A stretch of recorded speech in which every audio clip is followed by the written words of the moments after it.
Hello guys, so samahan niyo ako i-unbox na nabili natin neck hanging phone holder for POV shots. Ayan, so buksan natin yung box para malaman natin kung ano yung inclusions niya. Ayan, so ito yung sinasabit mismo sa leeg. Ayan, so pwede mo siyang i-deform kung saan kayo komportable. Ayan, so medyo matigas naman siya ng konti, kaya hindi siya madaling madadeform. Mapapansin nyo. So para i-lock nyo siya, then para ma-unlock, pinitin nyo lang itong button na to, then patay nyo siya. Then ito yung mga inclusions niya. Ito yung mismong phone holder. Dalawang variant to actually. Yung binili ko is yung clip mismo, kasi pwede siya any phones, unlike dun sa magnetic, unlike dito sa magnetic na variant niya. Kung hindi magnetic yung phone mo, hindi mo siya magagamit. So pang universal, ito na lang yung clip.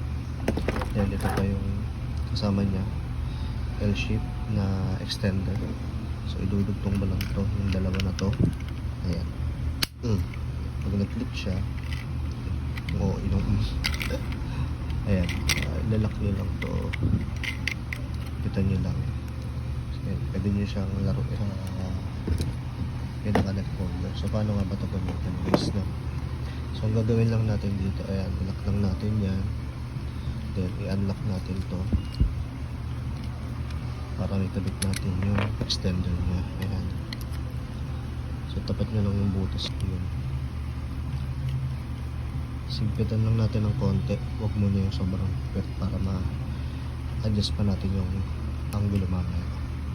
Ayan, so ito siya. Pag kinabit mo na yung extender nya, then sampulan natin maglagay ng phone para malaman yung kung ano yung itsura na kapag nilagay natin yung cellphone. Ayan, so ito siya. So imagine niyo, suot ko siya ganyan, then i-align nyo lang sa tamang angle na gusto nyo bago nyo higpitan ng sobra para hindi siya maging magalaw.